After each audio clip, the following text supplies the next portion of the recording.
I like stuff. I like making it and having it. I like alliteration too. Miracle Man. I mean, technically I work with atoms, but Atom Man? Ugh, no zing, no pizzazz. Even atoms seem big and clunky now. I should be Proton Man or Quark Man, Superstring Man, Information Man, editing and ordering the base information of reality. Owen Reese, the Narrative Man. I'm Eddie Webb. And I'm Chris Spivey, the Particle Man.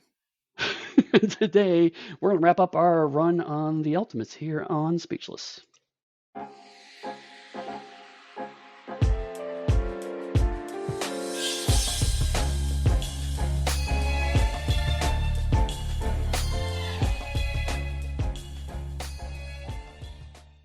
Welcome to our wrap up and a little bit of issue 6 of the Ultimates 2015. So normally we kind of talk for a few minutes, then we cover a character, and then we go into the issue. But I'm wondering, since this is mostly wrap up, do you want to maybe cover the issue real quick first before we go into our views of the series, or do you want to talk beforehand? How do you want to do this? And I still think covering the character might be better, since this is a very character-specific focused issue. Sure. But before you do go on, I do want to point out how you seamlessly changed it to speechless and not genreless. In case any of our listeners missed it, wanted to make sure it was highlighted how the smooth, dulcet tones that Eddie pulled off so that you wouldn't notice that, only so that his partner in crime could then go and blow it all up. Boom. Right. See, I seamlessly cover these things, and you're like, no, let's poke at the wound. Let's rip the Band-Aid off, show people the goring pus of the flaws of this podcast. And that's when you go and you like pour a whole bottle of peroxide on it to make it feel better. I know. Oh yes, it stings, but it stings so good. But no, that's fair. That's because at least a little bit of a good chunk of this issue is going to talk about Galactus, so we should probably cover that. And you had said last time we talked that I would need to cover Galactus this time around. Yes. So Eddie, who is Galactus? Galactus. Yes, Galactus was, as we've mentioned a few times, originally a Fantastic Four villain, but pretty quickly became kind of a more general Marvel Universe villain. He was created by Jack Kirby and I guess Stan Lee back in the 60s. Specifically, he was the payoff for the 48, 49, and 50, which I remember because that was the first time they did a 3-part story in Marvel Comics. And it was a big celebration of the longest running Marvel comic. It hit 50 issues. So Galactus is kind of the big, huge story from 1960s comic book standpoint. And initially, he was just kind of big alien threat that would come down to terrorize the Fantastic Four and then move on. Right. The way it's written, it seemed like it was never really planned to keep him around, but a few things changed that. The biggest one being that he came with a herald, the Silver Surfer, which is the person that scouts out planets before Galactus comes to consumes them. And then Stan Lee fell in love with the Silver Surfer, wanted to do a spin-off series of the Silver Surfer. So they wrote the story so that way Silver Surfer and Galactus would split, and Galactus banished Silver Surfer to Earth. So Stan could do the spin-off series. So Silver Surfer hung around as a character for a long time, which means Galactus is going to probably come back at some point, which he does off and on. But doesn't he recruit other great people like Airwalker to be his heralds in place of Silver Surfer? Well, so it's funny. Like, I don't think it was intentional, but his heralds for a while actually had an elemental theme. Like, Silver Surfer was the water herald. Then, there was Gabriel, who became Airwalker. It was the Air one. And then there was Firelord. I don't remember. Firelord. Because I remember Firelord specifically because he got beat by Spider-Man. Right. in a 2-part issue, in 2 issues, where Spider-Man spent 1 issue running away from Firelord with him destroying everything. Right. And the second issue, people realizing that Peter Parker as Spider-Man was a badass when he gets mad. Yes. So, and then Torch's off and on again, girlfriends, Frankie Ray. Turns out she has fire powers, and so she comes to become Galactus' herald for a while. All of them are kind of lame. The next real big herald was Terrax, who was the kind of Earth herald. And this was around the time of the 80s Who run got of spanked by, sorry, but who got spanked by one of the greatest superhero teams ever created in their first issue, which one? the New Warriors. Night Thrasher and his team beat Okay, so yeah, version of when that Terrax. came around, Terrax's run as being a scary character was pretty short. But there was a point when he first came around, because again, in the John Byrne run in the 80s, where he whooped the entire Fantastic Four by himself. So I mean, but then shenanigans happened. He stopped being the Herald. He lost to Cosmic, which means that he became kind of a joke. And yeah, I didn't even know that New Warriors beat him. But at that point in time, he was pretty much on the shelf. And so now Galactus has gone in circles with various heralds. I think, wasn't Nick Fury a herald at one point? I don't know. There was a point where I remember Nick Frank. Fury being on the moon with the Watcher's Eye. I don't remember a Herald of Galactus, but maybe in There was news a stories point there's some telling. where Frank Castle died, became possessed by the spirit of vengeance. Then he became the Herald of Galactus before he then told Galactus to fuck off so he could become Space Ghost Rider. But what about Frankencastle? That's a whole separate issue. I'm not even going into that. That's all the Punisher derivations, because the Punisher's a terrible character, Chris. Anyway, so at the era that we're at now, Galactus had been alluded to, but not really a significant part of Secret Wars. But his history, his origin story, we actually did already cover in our previous things, and that was pretty accurate to his history. That was a pretty nice 2-page recap of Galactus, because he came from the universe before this one and managed to find a way through to our current universe. And then, of course, also he made it to the end of the universe and then got sent back to the beginning of the universe. He was actually twice as old as our universe. It's a whole Marvel comics. It's weird.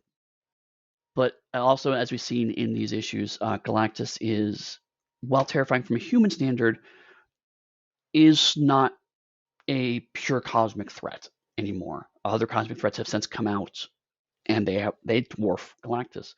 Although this is one of the few times I can think of where Galactus directly connects with that, because there's humanity in its various power levels. Then there's the Galactus Thanos kind of cosmic-ish threat level, and then there's pure, embodiments of elemental forces like death and eternity and whatnot above them. Somewhere in there are the Eternals, not the Eternals. What are the big space giants that the Eternals fight? Oh, it's Celestials. Celestials. That's the one I'm thinking of. Yeah, Celestials are somewhere between those two poles. As a slight deviation, remember when Thor fought Celestials and he went inside of a Celestial? There was a whole bunch of universes almost on top of universes. Oh yeah, yeah. And then at one point in time, a Celestial's head became the base for the Guardians of the Galaxy. So yeah, ridiculous. That's a natural place to have a base. But anyway, yeah. So it's a little hard to talk about Galactus as a character, because arguably he didn't really have much of a character until this run. I will say nothing, spoilers, I guess, for after this, but it doesn't connect to this series at all. Galactus eventually crashes to Earth as the Lifebringer under Latveria specifically, because why not? The Doctor Doom taps into him to literally to power Latveria as a clean fuel source. Before that actually siphons all the Lifebringer energy out of him, Galactus becomes his planet eater form again. So this does not last as a status quo. I will say this is my favorite version of Galactus. Yeah, honestly. Infinitely more so than the one that he was known for decades, or when Galactus went and became this big sentient cloud that floated through space. The Ultimate Universe was so bad. I mean, I get the logic of a cosmic alien threat as giant dude in his underpants maybe doesn't quite connect well, but there was that moment in time when people were like, we need to reinvent these icons for a new era before realizing, no, now these decisions that were made from the 40s to 60s are so fossilized that they are now tropes that if we move away from them, they stop being superhero things Yep. anymore. So, yes, a giant sentient form is going to be a dude with a horned helmet in his underpants or a giant baby in a toga. That's just how these things are now. I do have to say, Lifebringer Galactus is a better Watcher than the Watcher is. Well, because the Watcher's role is basically To watch. cosmic person who comes in. Well, cosmic person who comes in and explains the plot, and or I mean, he's supposed to watch, but really, the Watcher constantly interferes, right? I mean, so except for as the host of the What If comic, the Watcher generally just comes in to meddle with things, and so Galactus being the quote unquote omnipotent character on high who explains bizarre things to the characters is more interesting in this comic because there's an edge to him. Again, like we talked about last issue, where like he has opinions and agency and ideas that the Watcher kind of doesn't really have, except for when he does. And when he does, it's a bad thing that has to be reset occasionally. But in a sense, that makes sense because Galactus is a singular being compared to the Watchers, who are an entire group that each individual Watcher at some time still has to answer to. So there's a hierarchical structure that they'd have to adhere to. And Watchers aren't on the same power scale as Galactus. Like they can be Right, taken down. We'll use the quotation marks heroes, and Galactus, as we've seen, cannot really. They gotta catch Galactus off guard, and then they can imprison Galactus in Galactus tech for a couple minutes. right. And this is moving a little bit into the wrap up territory, but the one thing that I like about this is because it would have been really easy to write quote unquote good Galactus. It's like he's everyone's friend now and he loves everyone. He wants to help everybody out. Like that would have been the boring way to do it. But Al Ewing, I think, did a really good job here of saying no, just because he's a Lifebringer doesn't mean he stops being an asshole. Right. And I really dig the fact that he still has an arrogance and he's like, I am still feared by most of the universe, and that changes a person. And it doesn't go away just because now I'm the Lifebringer as opposed to the Life Taker. You know that now that you're saying that, essentially they turned Galactus into a paladin in a fantasy game. You know that, right? Well, yes, Because but a well played paladin and a boring paladin. yes, not lawful stupid, but essentially because you can still be an asshole and a dick and just going around doing, I'm not going to even say good, positive things. It reminds me, if we told that topic, I don't care. I was playing in a 13th Age game, which for those who don't know, 13th Age is a modification of D&D 3rd edition. So it's D&D, but slightly different rules. And I played a paladin in that game, but my pitch was a paladin as if played by Idris Elba from Luther. And he was loads of fun. Because he was like, I am a peaceful person and I will murder you if you disrupt this area. So, in fact, you're saying that you made Peacemaker who would murder for peace. It was before I seen Peacemaker, granted. This is many, many years ago. But not that far off. A little more serious. And I got to make that joke because Idris Elba and John Cena were both in, the Suicide Suicide Squad, Squad. and John Cena is, in fact, Peacemaker. The Suicide Squad, which is also a movie that exists. We're going to talk Grant, about the Suicide Squad one day. well, I mean, we should talk about maybe both Suicide Squad movies because I did like the Ugh. second one more than the first one.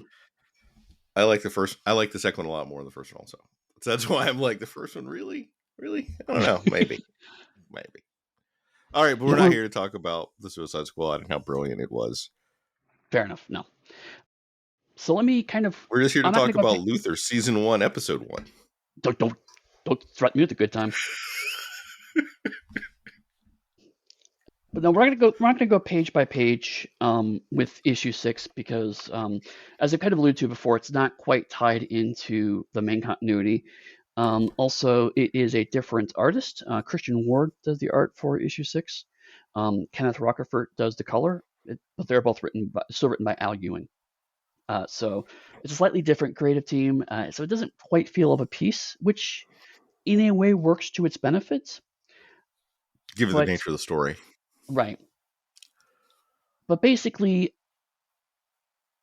the first part, we have a person who is very clearly meant to be an analogy of Sisyphus. That's only relevant at the end, which we'll kind of talk about quick. But basically, the first few pages are let's get the the Ultimates back to Marvel Universe.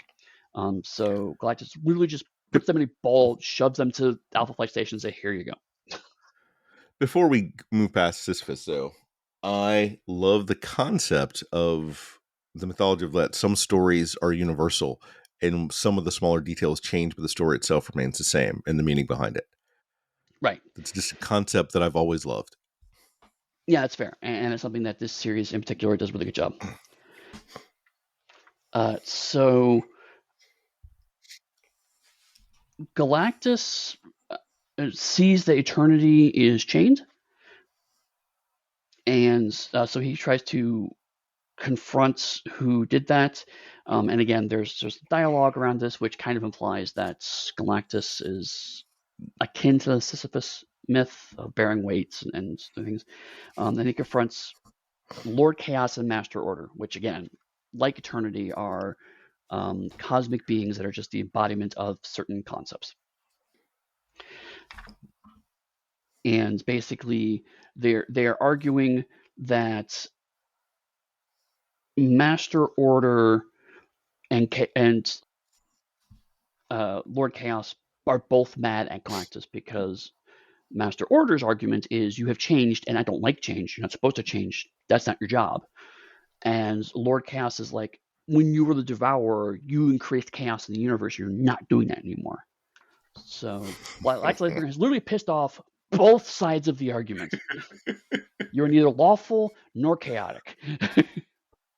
You are neutral. Well job. And then Galactus literally punches the chaos form of order, or sorry, the cosmic embodiment of order in the face. Because comics. That is, and it's a full page spread. Like, to show you it. The interesting aspect, though, is that, like, we only get the heads of each of those, and we get Galactus's full body, and his body is roughly the size of one of their heads. Right. To give you almost a comparison of some of the power scale that he's also working on in a more visual sense. Right. My favorite bit, because again, like Chris said, it's a full page spread. There's no dialogue. There's no boxes on it whatsoever. It's just the art. And hilariously, you can see little teeth flying out from Master Order's head. It's so stupid, but that's exactly what this comic is, right? It's these things don't make sense. Let's play with, rather than trying to reinvent them, rather than trying to recontextualize them, let's just take what we have, play it straight, and follow it to its logical conclusion. And the logical conclusion is Galactus is going to punch the concept of order. But and funny part is they do explain that this is conceptual combat. Basically, the combat is metaphor for their clashing ideas, which is an interesting way of visually telling that, right? Mm-hmm. Because one thing comics struggle with is that it can be really boring to look at people talking to each other, and so this is a way to get superhero style action into extremely metaphysical discussion. It's a similar route that they would take with Professor X when he would enter the psychic plane to battle like the Shadow King. It's a similar concept. Yep, because exactly. It's not fun to sit there and watch two telepaths basically duke it out in chairs watching each other. Well, this is brilliant. Can we look at this for 8 pages of 8 panels each? Right, exactly. No. Sorry about the dinging for people listeners. I have a doorbell installed in my office, and I don't know how to shut it off yet. So I will figure out a way before next time we record. Anyway, so after he tussles with them and actually does a really good job of defeating chaos and order, and then they say, well, that's not the real fight. This is the real fight. And He walks through a door, and this is the part I actually want to talk about in this issue. He goes to the door and finds Owen Reese. Who's We've Owen Reese, talked. Eddie? I was anticipating your request here.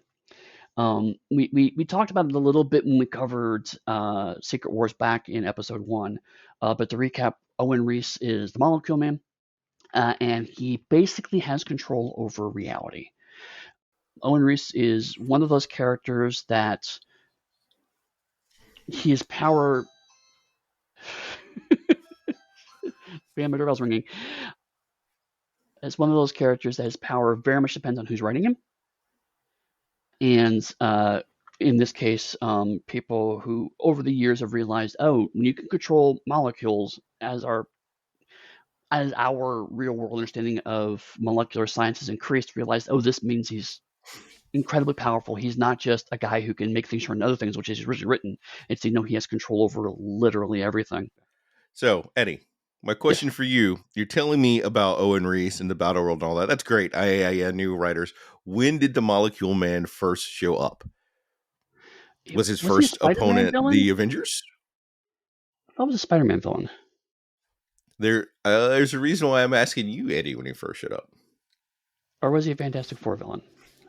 I actually don't remember. I know that his origin was that basically he was a scientist and something happened and he got these scars on his face that looked like lightning bolts, and that made him so angry they had to become a villain because there was a Stan Lee really loved to make disfigured people villains, which is deeply uncomfortable. Yeah. He was originally a Fantastic Four villain, I think. Okay, that's not entirely surprising. A lot Which of these villains had started in Fantastic Four. who had put mental blocks on himself so they couldn't affect organic matter. And I guess those got removed somewhere along the way so he could access his full power instead of like random energy burst or whatnot. He actually had a wand at one point. It was super ridiculous. But anyway, so Owen Reese. So he in the original Secret Wars got wrapped up in that, and then he said he met Titania and was like, "Listen, I just want to be a normal person." So he's like, "I'm just not going to use powers anymore. Leave me alone," and basically kind of quietly threatens the whole universe. And it's just like, "Don't you don't want me to come back? Just leave me be." And he was on the shelf for a good long time. It popped up here and there. But then in the Secret Wars 2015, Doom basically manipulates him into coming back and doing the same thing over again. Because I mean that was the shtick, right? It was a new version of Secret Wars. They had to bring back the key characters and do a different take on them. And Owen Reeves is like, cool. So I'm basically God now, and I Because just really didn't want to be Doom left and he alone. beat didn't Doom and he beat all the Beyonders Yes. through Doom's Mhm. machinations and his powers? Yeah. Right. Right. But Owen Reese was like, oh, once again, I got tricked by Doom. So no, seriously, I'm out. I'm done, and left the universe. But as characters, we have the Ultimates have also left the universe. So Galactus can therefore talk to Owen Reese. And honestly, this is probably one of my favorite interpretations of Owen Reese, Mm-hmm. because again, Alan Ewing does a really good job of taking all these disparate pieces of characters that have been created over decades and synthesize them into a cohesive vision that doesn't invalidate previous visions. And so we see Owen Reese in what looks like a bachelor pad. He's got a couch and video game systems and some floating Rubik's cubes and Legos. And so he's like, I created this quasi reality because I like stuff. I like making stuff. I'm the Molecule Man. And so there's this idea that yes, he's powerful, but on some fundamental level, Owen Reese is still he can never truly transcend. He's still a material person, and his powers ultimately come from some level of that materialism, which is fascinating. Are you saying that Owen Reese is in fact the ultimate capitalist? Yes, in a way. I mean, he likes stuff. He can make literally anything. And in most characters of this archetype, the arc is towards, if I can make anything, then I don't care about anything, and therefore ultimately I will leave material things behind. But Owen doesn't do that. Owen's like, no, no, no. I like stuff. I like being around things. I like the ability to make whatever comes to mind. But he points out in that speech I kind of quoted at the beginning that this means that on some level he can create structure and order and chaos, which means that he is just transcending both order and chaos, right? He can make narratives, which sets up this really fascinating concept that admittedly this comic does not pick up that I can see, but is that Owen Reese came from a comic book world from the 1960s, left that world, and is now in a place where he can structure narrative based on his understanding of that world. So that is why the comic book tropes of the 1960s still have weight in 2015 when this comic was written, because Owen Reese on some level is ordering that universe. And it just kind of lets that go and moves on discussion to talk about soda from the 80s, which is the last time he was on Earth. That is so brilliant. But I mean, again, it's a really point is like there's a great moment where Owen's like, yeah, you sit down, we need to talk. And Galactus is like, yeah, I'd rather not. And Owen's like, you should sit down. And Galactus is like, yeah, I'll sit down. It tells you what the power level is here. And the thought bubbles from Galactus, not even, they're not bubbles actually, the thought rectangles from Galactus Mm-hmm. about how he has to tread carefully because Owen could destroy him with a thought. And we've seen what Galactus has done up to this point, literally punching Order in the face, easily got rid of the Ultimates, and now is essentially afraid of Owen Reese, Right, human scientist. right. And part of the reason is because Galactus is worried that Owen Reese may in fact be insane, which is, again, interesting because the way Owen is presented here is not cackling insanity. If anything, he is presented as the way he thinks. No one's quite on the same level, right? It's the idea of someone who's extremely smart trying to explain high level concepts to people that he doesn't feel understand it, which can come across as insanity. But in the context of this comic, the stuff he's saying is no more bizarre than the stuff that Galactus was saying previous issue, right? Or arguably what even happened earlier in this issue, when you're punching the concept of order and chaos. How is what Owen Reese is saying any more insane? So this is just Galactus' perspective. But again, it's nice because then we have Galactus and Owen Reese are both coming at it from their own person. This is a metaphysical conversation, but it's not explaining metaphysics to the audience. It's two metaphysical beings coming from different viewpoints trying to reconcile their views, which is, which I said earlier, this is a more character-driven way to do a metaphysical comic. Mm-hmm. Anyway, so Owen Reese does the Schrodinger's cat experiment, which is there's a cat in the box, it's sealed. There's a radioactive isotope that decays at a random interval. Is the cat alive or dead? And Galactus starts to respond with, well, of course, it's quantum experiments, both. And Owen's like, no, it's an omniverse. There's an omniverse in the box. And that omniverse died. But a lot of what happened in that omniverse lived on. So is it really dead? Basically applying the Schrodinger's paradox to the Marvel Omniverse. And nicely done with just a comment about new broom, same handle. Yep. Right. It is the ship of Theseus argument, right? In a slightly different way.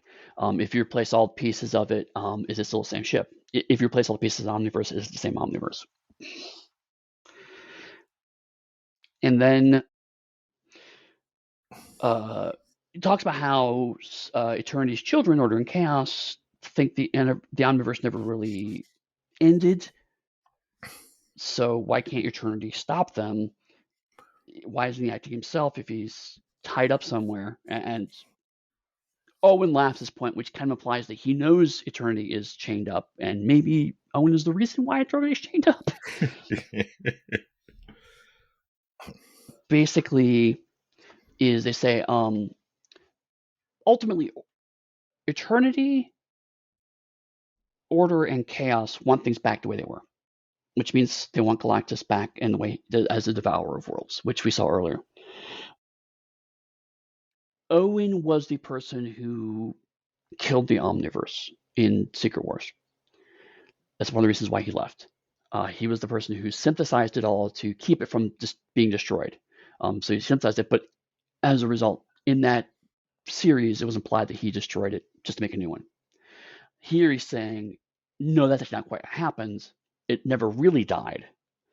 And the people who were the people running the original Omniverse want it back the way it was. And so Galactus asked the logical question of, well, then what do you want? It's like, no one's asked me. I'm kind of out of the game. I just picked this. I didn't really pick a side. But I just have things in motion. But if you want me to pick a side, he talks about Sisyphus. And we go back to the analogy at the beginning. Basically, the rock always, those of you who don't know, it's about a man who tried to roll a rock to the top of a mountain, but the rock always rolls back down, and he has to keep rolling up, and this goes on forever. But he points out, what if that's not where the rock's supposed to be? And ends with, again, we see a full page splash of the Sisyphus, he's in a suit, a rock, which is clearly a kind of a mechanical ball, heavily implying that Galactus in this analogy is Sisyphus, or Galactus more accurately is the rock. Maybe Galactus is where he needs to be, and maybe it is the forces of Chaos and Order that are pushing Galactus into a position where he's not supposed to be, and he keeps flying back to a position where he needs to be. It doesn't really answer anything, and the entire issue doesn't, aside from bringing the Ultimates back home, doesn't actually progress the plot any, which is why we kind of doing a later pass through this, because it's an epilogue, really, of the original 5 issues. And don't get me wrong, the art is fine. It's very vibrant. Again, Galactus gets to punch the Order in the face. I can't stress that enough. It's an amazing page. But ultimately, what it really is a really interesting conversation between Molecule Man and Galactus about who Galactus is. And much like in last issue, we got an interesting discussion of how Marvel time works. This is now an interesting discussion of how the Marvel, whatever's beyond the Omniverse works, however, the Marvel creation, I guess, works, in the fact that it's all it can never be completely destroyed or completely fixed, which is a great metaphor for an ongoing continuity that's constantly changing, creative teams.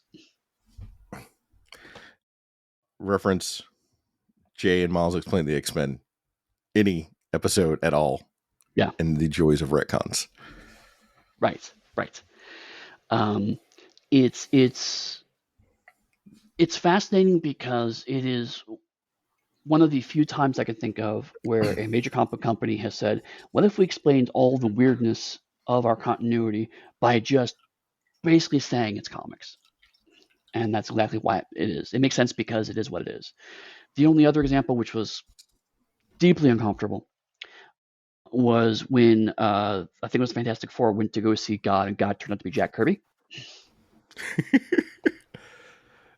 And like that. But that was, you have to look at when that was written. Though, no, yeah, that was comparison to this, which is a more serious take on that concept, and that was a more humorous one. Right, and to be fair to that issue, the intent was that Jack Kirby had just died. It was meant to be a tribute issue to Jack Kirby. That was the intent of it. So taken in that perspective, the issue is fine and lovely and a little bit sweet. But because of the way it was framed, so Jack Kirby is literally the creator of the universe, and that's kind of uncomfortable. So, but this is Because another stab at that, right? didn't Jack Kirby and Stan Lee go to the Fantastic Four's wedding? Yes. Well, no. So in, Specifically, they were kicked out of the wedding by the Thing. They did not have invitations. so in short, the Thing kicked God out of Reed's wedding. How does Sue Right. feel about that? Right. Right. Hence, you see where it falls apart really fast. And also, Stan and Jack were literally in the universe because they were making the in-universe Fantastic Four comic that detailed a version of the adventures that they were having in the comic you're reading. It's just rabbits all the way down. It is a vortex of singular continuity you just don't want to look too closely into, lest your soul gets sucked in. I love But this comics. is I a love it different so thing, much. and honestly, the only other example I could think of, or creator could think of that's done something similar, is Grant Morrison. Grant Morrison has done versions of this for DC, right? But DC has a certain amount of weird cosmicness baked in that Marvel has given characterization to, that DC hasn't get quite done. DC is a little more abstract, whereas this is more, we've given faces and characters to these things, so characters can have these conversations in a way that Morrison's kind of had to kludge the DC universe into shape before that kind of thing started happening. I guess though, if you're ready, it comes to what are your actual final full thoughts on the six issues? So, I mean, let me start with what I've said repeatedly, which is that I am super glad you encouraged me to pick this up, because I don't think I would have normally thought to pick this up, for a lot of reasons. Again, we talked about before, I'm not normally a guy who reads Avengers books, and the way this was positioned outside of 2015 is frankly just embarrassing, because it just kind of just didn't really. It's one of those things where I think it was corporate mandated. It sold a certain number, it didn't hit that certain number, and so therefore they kind of buried it pretty quickly. And the other way it was pitched was, oh, it's the diverse book, which it is, but that also deeply undercuts what this comic actually is, because the fact that it has a diverse cast is not even secondary, tertiary to what this comic is all about, because it Mm-hmm. is primarily a cosmic adventure book, which, again, as a Fantastic Four fan, I am primed to enjoy. So it is an era of comics that I've always really had fun with. It is secondarily a really, really, really good superhero team book. So while we're on the team, as this was during the all new, all different Marvel, which was more of an effort that Marvel only pushed to be inclusive and not actual depth of characters, which would have made it probably go over better. Right. Can you think of a better team of five to have gone on the adventure that you've seen up to this point from the Avengers? Because that's where most of these characters come from. Like, I mean, arguably the Fantastic Four, but No, even I said from the Avengers. I was very specific. from the Avengers. Sorry, I missed that part. No, honestly, You this could, is, while you could technically say that Sue, Reed, and the Thing have been Avengers, they aren't really Avengers. yeah. I mean, yeah, and I mean, yes, She-Hulk was in both teams, but also Cosmic's not the first five things I think of when I think of She-Hulk, right? Mm-hmm. So no, I mean, really, if and that's what I like about this book, is because you mentioned this before about effortless diversity. Because if you say, hey, I'm going to pitch a book about this, and you say, here are the characters, and then you go, oh, and none of them happen to be a white man. That's exactly what you want. That's exactly that kind of effortless diversity, because this is not, okay, I need to come up with a concept to justify these characters. This is a cool concept. These are the characters that would naturally go there. I don't know if that's how it happens, but it feels like this is a natural outgrowth of the position set forth. We have this new character, new to in real world, of Adam Brashear. If he's going to form a team, which people would he pick to solve this problem? These are the people he would pick. Mm-hmm. I mean, weirdly, the one character that is a little arguable about why they should be on the team is actually the white woman, right? Captain Marvel's like, you can maybe see a couple of other cosmic heavy hitters maybe fits in there. She's the best one of them, but like, if there's one piece that you could swap out, maybe she is one of them. Everybody else, I don't see a team functioning this way without them. Like, and I could make a fake argument about T'Challa, but Right. at the end of the day, it still doesn't work because they need T'Challa's perspective and influence to be able to do some of the things they've done. Right, because we've talked about, I haven't talked about explicitly, but we've kind of in a little bit in Armor Wars about the triangle of T'Challa, Reed Richards, and Tony Stark, because they're all of an extremely roughly similar template, which is rich scientist, to be really reductive, right? But I have made at least the argument that Reed and Tony are unfortunately reactive as opposed to proactive, and when they get proactive, things go bad. You have made the argument that Tony Stark is the villain of the Marvel Universe. Regardless of the outcomes of that, neither I of stand by them it. are proactive the same way that T'Challa is, Mm-hmm. because Reed is ultimately an observer at the end of the day, and Tony is builds shields around things by his own admission. He would encase the entire Earth in armor if he could. Yep. T'Challa is a king, and he knows how to declare war. And that is a And significant and needed difference. even if we wanted to go a slightly different way, we could go T'Challa is almost an adventurer. Tony is more of a profiteer. And you would know Reed best, but I would say that Reed is almost more of a researcher. Reed originally was an adventurer, but as his family has grown, yes, he has become more of a researcher. Like early 60s Reed, there's a reason why T'Challa and Reed are friends, is because they had a lot in common. Reed was originally in World War II, and he trained all of the Fantastic Four in martial arts, and there was a point where Reed Richards was very clearly the protagonist of the comic. It was unfortunate. But over time, it's like, no, I have a wife and I have kids. I can't do this. And Ben kind of filled more into that adventurer role over the 70s. So, I mean, but T'Challa just deepens into his role, right? T'Challa's like, I'm a king, but still, sometimes a king has to go to war. And if I'm going to go to war, I will not put anybody else into danger that I wouldn't do myself. Best type of leader. Mm-hmm. Yeah. Other thoughts on the book, because you already know that I love it. I love the team. I love the concept of it. I love the power scale, because you don't get to see that in a lot of comics generally. Mm-hmm. And to constantly see the power scale of the team, that is impressive. To have them encounter things that easily still overpower them, forcing them to rely more on their intelligence and wits than their superpowers, is my favorite kind of superhero book.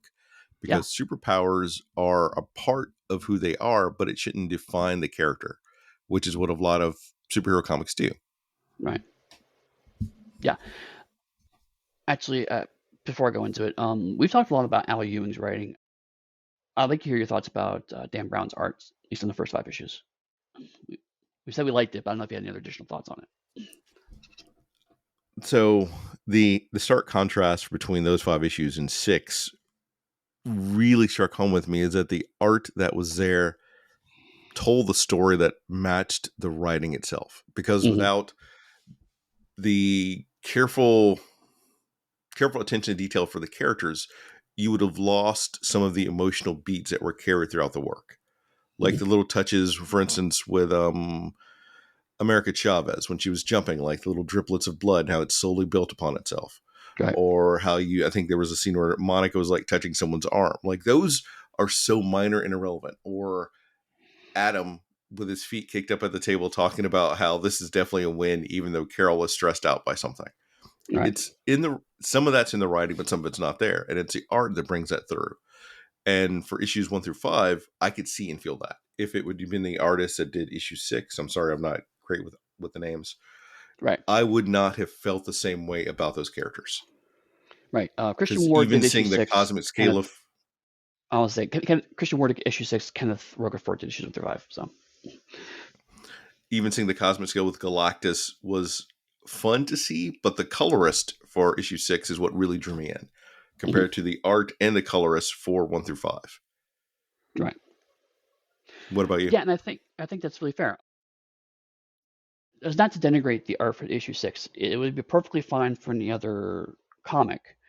It's not bad, but you're right in the sense that it feels stepped down because for me, the arts in issue 1 through 5, Roquefort's art, there was a nice balance of reality to all of the weirdness going on. The fact that there was detail in the backgrounds, detail in the textures of the characters, their body language, really humanized those elements, and so it took these extremely cosmic concepts and gave them a grounding that made it relatable in a very visual way. Combined with the layouts specifically, making layouts sometimes diegetically and sometimes not part of the story, helped to sell the surrealism of it while still again making it very kind of connected to what was going on. So yeah, it's definitely a good example of the storytelling that's happening on both sides, well, all three sides of the artistic team, because the coloring was also fantastic. All three of them working together in concert to tell a story, which, as we saw with issue 6, when there's changes, it lands differently, but it's just not as good to me. And I want to go back to, while it's only a short run of issues, could you have seen this book becoming, we'll say, running for like 5 or 6 years, given the type of stories they're telling and the complexity of them? It's funny, like, because like when we started, I was like, I'm mad that this thing didn't last longer, but it swings so big. I think it could, right? I think it could have gone for about 4 or 5 years. I think that's probably about the limit. To be fair, I think about 50 issues. I think would have been about the limit because what it would have had to have done is do an arc like this that's really massive, then do a character story, then do another big massive cosmic arc, and then back and forth, kind of expand and contrast the Mm-hmm. storytelling. So something like a story where T'Challa gets distracted by something happening in Wakanda and pulls out, and how does that affect the team dynamics and how they struggle with trying to cope without that for a while, or Carol's relationship with the other teams and with Alpha Flight and her military upbringing, which is at odds with everybody else on the team, who's much more of a free spirit, and how does that change the nature of the missions they work on? I could see like the U.S. military saying, "Hey, we want to weaponize Galactus now." Or I could see a story like that. So I think there is potential here because, like I said, this is a team that, while they are very cosmic in their scope, all of them have very real, grounded concerns that could be explored. And in fact, that's actually my big complaint about this run of issues is that we saw so much character in such a small space. Like, I want a whole issue of Monica struggling with this realization she's no longer human. I want to see more about that. I want to see America trying to come to terms with how her life is so fucked up, but she can't have a normal life anymore, even though she tries desperately to do that. I want to see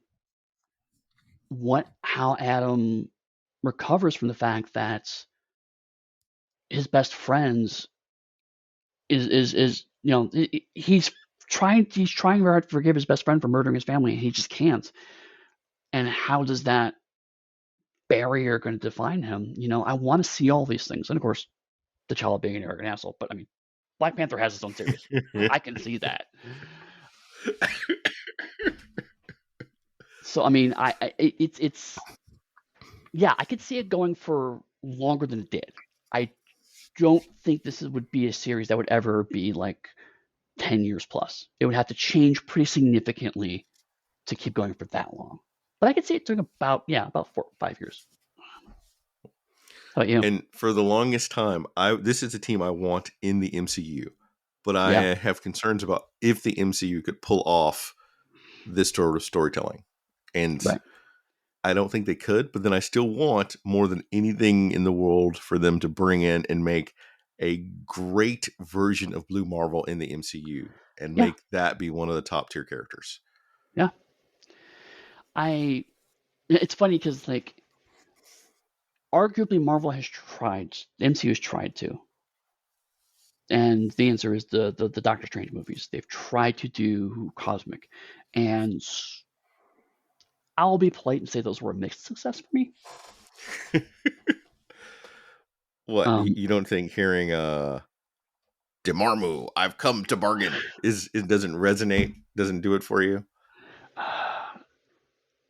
I like what they did with Dormammu, but yeah, seeing the same scene 17 times in a row, it's just like, okay, we get it. He's in a time loop. We know what a time loop is. Can we move on, please?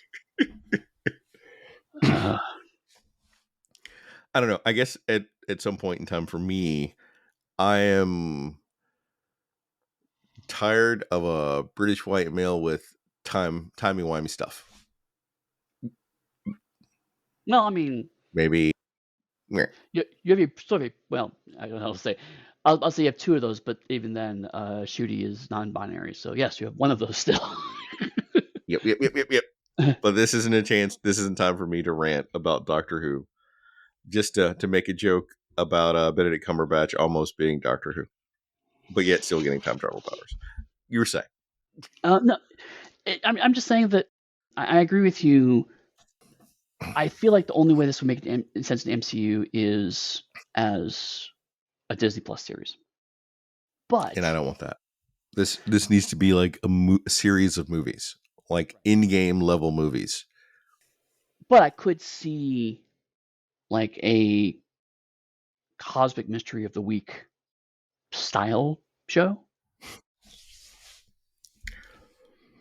But yeah, I mean, but on a more fundamental level, I think the big problem is that so much of what this specific run of comics did well is that they used the comic medium well, right? Like, if you wanted to see this as movies, it would have to use movie language. It had to be reinvented a little bit to make sure they would use movie language the same way this uses comic language. Which in itself would be a great thing to just see, because as someone that loves media in various forms, I would love to see someone tackle the movie medium to do that. For instance, WandaVision took the TV. This is me giving credit to a Disney Plus series. Is that WandaVision took the TV medium and used it to their benefit for most of that series, Yeah. and it sung like it was 10 out of 10 for when it did that. When Yep. it moved away from it, it started to fall off, but still, that would have been great. And something that would apply that similar theory to the Ultimates as a movie series would be exceptional. Right. Right. In fact, I think that's sometimes the MCU try. But this is my argument with the Watchmen movie, right? Like, if it's too faithful to comics and doesn't take advantage of the medium it's in, it suffers from it. The reason why I don't like the Watchmen movie is because it's trying to be a comic book and it can't be a comic book; it's a movie. But still, you could do that badly. I mean, like, She-Hulk tried to be a sitcom and it just wasn't a good sitcom. It's too much comic book in the sitcom, and so like you need to pick a side on this.